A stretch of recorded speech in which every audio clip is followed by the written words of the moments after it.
বিসমিল্লাহির রহমানির রহিম। Lecture 10 chemistry 1 chapter 2 qualitative chemistry অধ্যায় 2 গুণগত রসায়ন।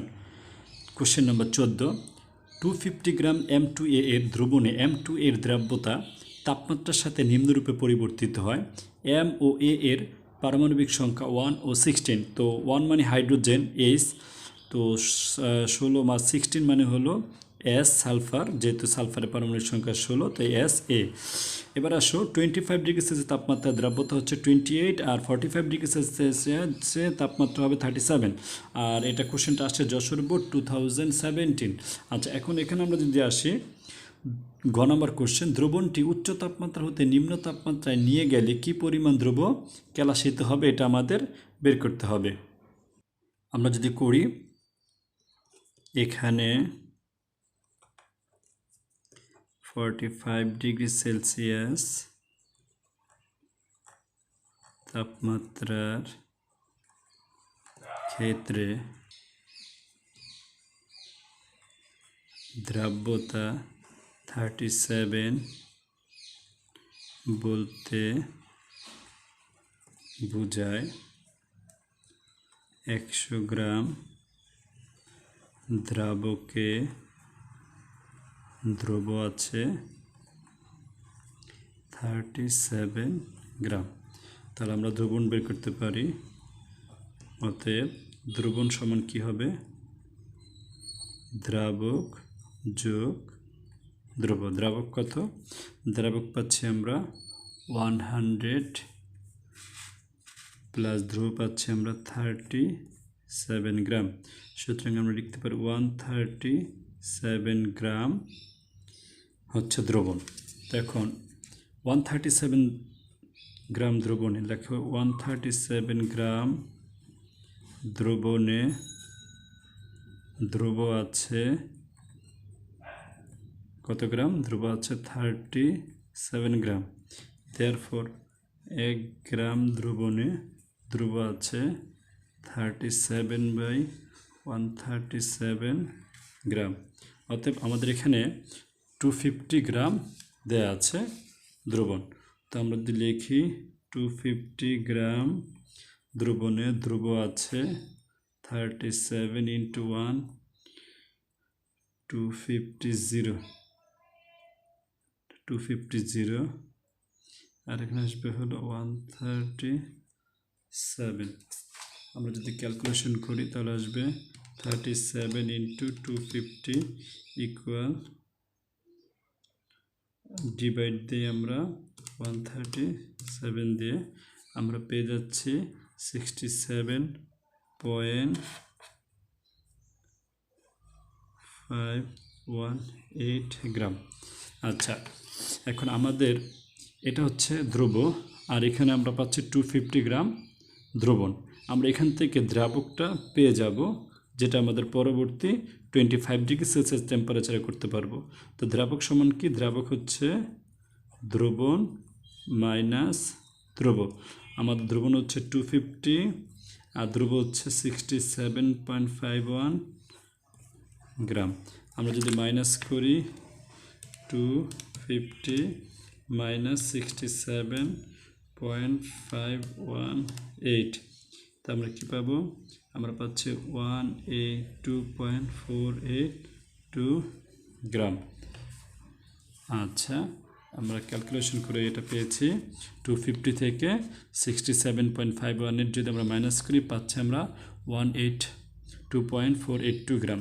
এবার আসি আমরা 25 ডিগ্রি সেলসিয়াস থেকে। 25 ডিগ্রি সেলসিয়াস তাপমাত্রার ক্ষেত্রে দ্রাব্যতা এখন দেওয়া হচ্ছে কত? 28 বলতে বোঝায় কি? বোঝায় যে 100 গ্রাম দ্রাবকে দ্রব্য আছে 28 গ্রাম। আচ্ছা, এখন যদি আমরা এটা বুঝেই যাই, সুতরাং আমাদের যেহেতু 100 গ্রাম দ্রাবকে দ্রব্য আছে 28 গ্রাম, আমরা এখানে দ্রাবক বের করে ফেলেছি। সুতরাং আমরা এখন দ্রাবক দিয়ে এটা করতে হবে, করে ফেলবো। তো 1 গ্রাম দ্রাবকে দ্রব্য আছে 28/100 গ্রাম। দেয়ারফর 18 যেটা আছে 182.482 গ্রাম দ্রাবকে দ্রব্য আছে 28 ইন্টু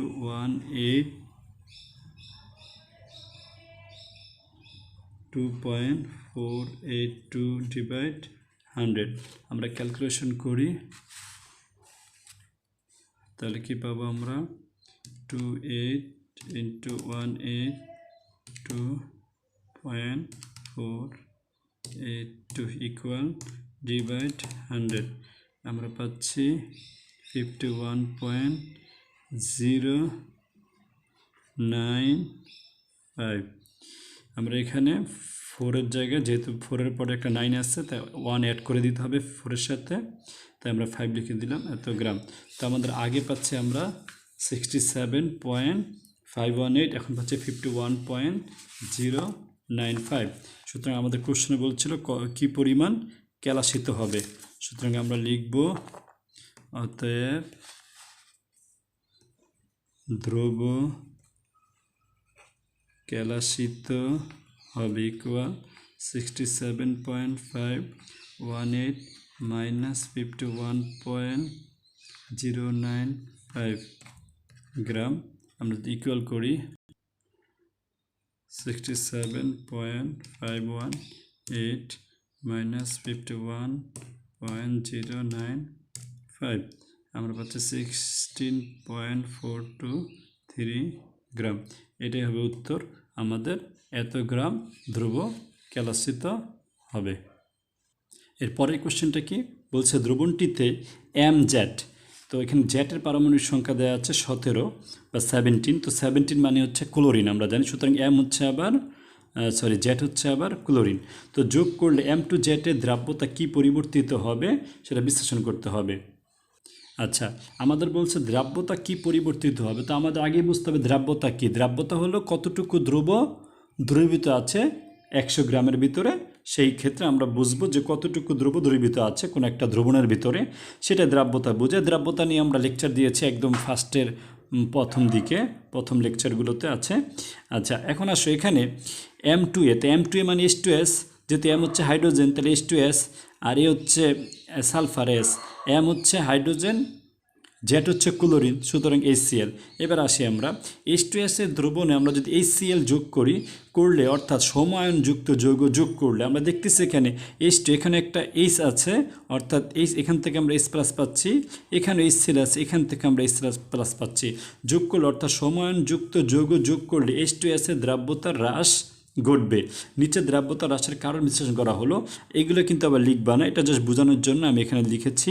আচ্ছা, এখন আসো প্রথমে আমরা যেটা দেখব সেটা হলো H2S HCl উভয় সমায়ন বিশিষ্ট যৌগ। আমরা এইভাবে নাম্বারিং করতে পারি।